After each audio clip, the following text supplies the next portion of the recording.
Hello les poissons, j'espère que vous allez bien. Aujourd'hui, on se retrouve pour votre guidance de la semaine du 29 janvier au 4 février 2024. Bien entendu, ça reste une guidance générale, donc ne prenez que ce qui résonne en vous, que ce qui vous parle, c'est très important. Comme toujours, je vous inviterai à aller voir votre signe solaire, ascendant, lunaire, pour avoir le plus d'informations possible pour vous pour cette semaine. Et pour les personnes qui souhaitent prendre rendez-vous, que ce soit pour tout ce qui est énergie de la personne, donc les soins énergétiques, les accompagnements holistiques, les guidances privées, ou tout ce qui est énergie de l'habitat, feng shui, géobiologie et architecture d'intérieur, vous avez mon adresse mail en barre d'infos ainsi que les liens pour réserver directement le rendez-vous qui vous intéresse. Également, vous pouvez me suivre sur Facebook, Instagram, LinkedIn et TikTok. Vous tapez Le Réveil de Calypso et vous me trouvez assez facilement. Donc voilà les amis, on est parti pour votre tirage. Alors, au niveau énergétique, vous allez avoir tendance cette semaine à fuir ou à ne pas prendre, à pas vouloir prendre de responsabilité pour certains, tout en, on va dire, en vous montrant, vous n'êtes pas très calme, vous êtes assez agité. On va dire que vous vous montrez beaucoup, voilà, vous dites beaucoup de choses par rapport à ça. Pour certains, en tout cas, qui fait que qu'on vous remarque, hein, c'est-à-dire que un peu, ça peut être aussi au niveau de votre communication où vous prenez pas la responsabilité de vos paroles, peut-être, par rapport à des situations. Pour d'autres, ça va être le fait que vous dites clairement, hé, toi, tu prends pas ta responsabilité, toi, tu fais ceci, toi, tu fais cela, et un peu à pointer du doigt l'autre, c'est possible. Dans votre vie de tous les jours, donc sphère matérielle et physique, vous allez avoir une prise de conscience, soit par rapport à un homme ou une polarité masculine, que soit vous la personne en face, soit par rapport à votre vie matérielle, physique, concrète. Justement, qu'est-ce qui se passe dans ma vie de tous les jours? Il va y avoir des prises de conscience, des révélations, peut-être des choses qui vont être dites, qui vont être proclamées, on va dire d'une certaine manière, d'un seul coup. J'ai oublié de dire aussi au niveau énergétique, je suis passée trop vite. Au niveau énergétique, vous allez avoir envie un peu de tout envoyer bouler, de tout envoyer balader, de tout faire exploser. Vous pouvez avoir aussi des envies qui pourraient causer des gros clashs sur la semaine. Attention à ça. Donc j'en reviens à ce qui se passe dans la matière. Il y a une prise de hauteur, une prise de... Pas une prise de distance, c'est vraiment une prise de hauteur où on voit les choses d'un autre point de vue vis-à-vis d'une trahison qu'on a pu vivre. Pour d'autres, ça peut être question d'une trahison liée à un voyage, à un déplacement ou par rapport à un véhicule également. Ok. Alors ensuite, au niveau professionnel, vous savez pas trop ce que vous voulez, vous savez pas trop vous positionner, vous avez pas toutes les informations, vous savez pas le vrai du faux. Du coup, bah, vous agissez un peu à l'instinct sans forcément avoir toutes les informations et on voit que vis-à-vis d'une fin de cycle, ça concerne surtout une fin de cycle qui peut vous stresser, qui peut vous angoisser parce que vous sentez qu'il y a une période de stagnation, qu'il y a une période de vide où il y a pas grand-chose qui se passe. Alors, vous en faites pas, c'est juste que c'est une période de purification sur votre sphère professionnelle qui vient également toucher le masculin qui vient toucher la sphère concrète. Donc ne vous en faites pas, c'est normal, tout va bien se passer, c'est juste une période de purification. Ensuite, au niveau sentimental, on peut parler d'une personne de signe du Sagittaire pour certains. Pour d'autres, il y a une notion où on n'arrive pas, dans tous les cas, à guérir. On se sent pas bien au niveau de sa sphère sentimentale, que ce soit physiquement, mentalement, émotionnellement. On se sent pas aligné, ça va pas. C'est pas la joie. Et surtout par rapport à un homme ou une polarité masculine, que ce soit vous, la personne en face, qui a envie de faire des projets, qui est en train de mettre des choses en place, mais qui porte des masques, qui est dans la tromperie, qui est dans la méfiance, qui a pas confiance par rapport à un ou une meilleure amie, un frère, une sœur de cœur ou de sang, en tout cas une personne qui est proche, parce que on sent que dans cette relation, il y a beaucoup d'instabilité, il y a beaucoup de rivalité, il y a beaucoup de choses qui viennent un peu mettre le doute, et du coup, bah, il y a beaucoup de masse vis-à-vis de ces projets qu'on a envie de mettre en place, soit vous en tant qu'homme, soit par rapport à cet homme, et du coup, on se sent pas aligné, on sent qu'il y a quelque chose qui matche pas, en fait, hein. Donc, il peut y avoir vraiment une fin de karma là, qui est en train de se faire pour certains. Pour d'autres, il peut y avoir une séparation par rapport à cette relation karmique sur la semaine ou pas loin en tout cas. Dans tous les cas, ce que je vois, c'est qu'il y a une notion de devoir rééquilibrer les choses concrètement parlant et ça va se faire par l'ouverture de cœur, les amis. Il n'y a que par là que ça peut fonctionner. Ok. On va aller voir ce que le message peut vous donner comme information à présent pour cette semaine. Alors...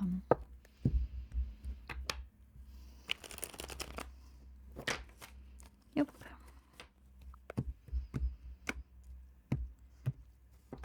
Alors, poisson du 29 janvier au 4 février 2024, s'il vous plaît, mes guides.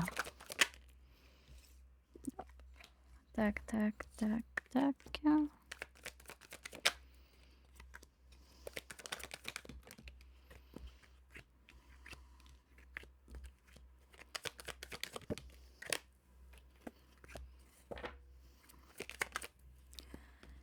Voilà. Alors, on va aller retourner les cartes. Qu'est-ce qui se passe?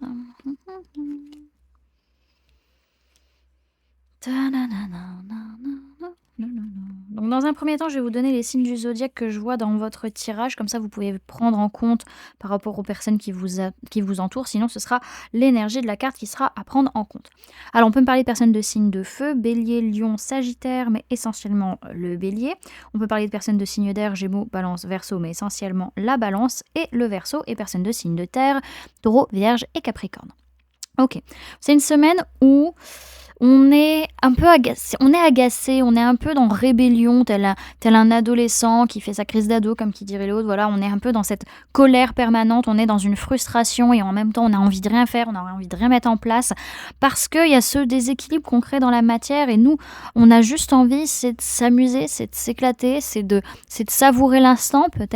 Ça peut être lié, ce déséquilibre, à un engagement aussi qui a pu avoir lieu ou à un événement particulier vis-à-vis d'un homme ou d'une polarité masculine, que ce soit vous ou la personne en face. Ça peut aussi être lié à votre ancrage, votre stabilité. En tout cas, il va y avoir un moment donné ce côté où vous allez dire c'est bon, je me repose, j'ai besoin de me poser les bonnes questions, j'ai besoin de revoir un peu mon point de vue, j'ai besoin de prendre du recul sur tout ça parce que oui, je suis en colère, je suis frustrée, ça me saoule cette situation par rapport à cet engagement, cet ancrage ou cette personne. En tout cas, vous vous sentez pas très très bien vis-à-vis de tout ça. Vous allez avoir besoin de ce temps pour souffler, pour rééquilibrer les choses, pour retrouver une justesse à l'intérieur de vous, être plus dans cette chaleur, dans cette confiance, dans cette générosité, dans le partage et pouvoir enfin échanger avec l'autre ou les autres votre façon de voir les choses, de nouvelles idées, de nouveaux points de vue pour pouvoir aussi vous sentir mieux physiquement par rapport à votre matérialité, par rapport à vos finances, par rapport à tout ce qui vous entoure concrètement parlant et reprendre, entre guillemets, la bonne voie. On a dans tous les cas, oui, ce côté où on a une frustration, une colère qui est là, une certaine impatience, un ras-le-bol qu'on a besoin d'aller rééquilibrer, qu'on a besoin de ramener, par rapport à laquelle on a besoin de ramener de la justesse. Et on voit qu'il y a ce déséquilibre qui peut être là, concrètement parlant, soit vis-à-vis d'une personne de signe de feu, bélier, lion, sagittaire, soit par rapport à cette notion de confiance. Alors oui, il peut y avoir de la confiance, de la chaleur, de la générosité, sans pour autant qu'il y ait un équilibre concret dans la matière. Et on voit qu'il va y avoir des discussions, soit par rapport à un engagement ou lors d'un événement en particulier, ou alors il est possible que ce soit vis-à-vis d'une personne de signe d'air, Gémeaux, Balance, Verseau. En tout cas, on se stabilise, on s'ancre et on se sent de mieux en mieux petit à petit dans sa vie matérielle, dans sa vie professionnelle, par rapport à ses finances, par rapport à son argent, par rapport à son corps également, parce que justement vous allez couper avec le mental, vous allez faire pause au niveau du mental et pouvoir suivre la bonne direction. Dans tous les cas, ce que je vois, c'est qu'il y a quand même, soit vis-à-vis d'une personne de signe de feu, Bélier, Lion, Sagittaire, il peut y avoir des disputes, des prises de tête, blessures de trahison, d'injustice qui ressortent, des pensées qui tournent en boucle et qui vous font mal aussi, un besoin d'amener un changement de perception, un changement de communication. Pour d'autres, c'est pas par rapport à une personne de signe de feu cette situation, mais par rapport à une passion, à une envie qui est là, qui n'est pas assouvie. Ok. D'où la tentation qui était là et qui, soit on a envie de tout envoyer balader, soit c'est nos envies qui font qu'on risque de tout faire péter. Alors, on va aller voir quel est le message et le conseil, les amis, pour vous pour cette semaine. Alors, message et conseil pour les poissons pour la semaine du 29 janvier au 4 février 2024, s'il vous plaît, mes guides.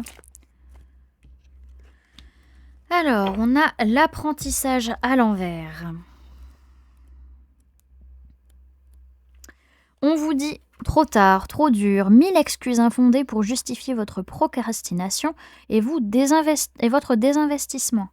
Le conseil, c'est ne cessez jamais d'apprendre. Cette carte représente votre soif de connaissance. Il n'y a pas d'âge pour apprendre et nombreux sont les domaines qu'il vous reste encore à explorer et dans lesquels vous vous lancez avec passion. L'heure est venue de vous investir dans un projet et d'en étudier toutes les possibilités. Votre investissement fait toute la différence. Continuez d'avancer et dégrainer ces petits bouts de liberté. On parle d'études, de curiosité, de découverte, de savoir et d'enseignement pour cette semaine, les amis. Voilà du coup ce que je pouvais vous donner comme information. J'espère que cette guidance vous aura plu, vous aura parlé, aura pu vous aider. N'hésitez pas à me dire en commentaire comment ça se passe pour vous la semaine et comment cette guidance a résonné en vous. N'hésitez pas également à laisser un j'aime si cette vidéo vous a plu, à la partager si vous le souhaitez et à vous abonner si ce n'est pas déjà fait en activant la petite cloche qui se trouve juste à côté pour ne louper aucune sortie de vidéo. Et pour les personnes qui souhaitent montrer leur soutien à la chaîne, vous pouvez mettre en commentaire, qu'est-ce que vous pouvez mettre? En ouvrant mon cœur, je rééquilibre la situation. Voilà, du coup les amis, je vous fais plein de gros bisous. Prenez bien soin de vous. À très bientôt. Bye!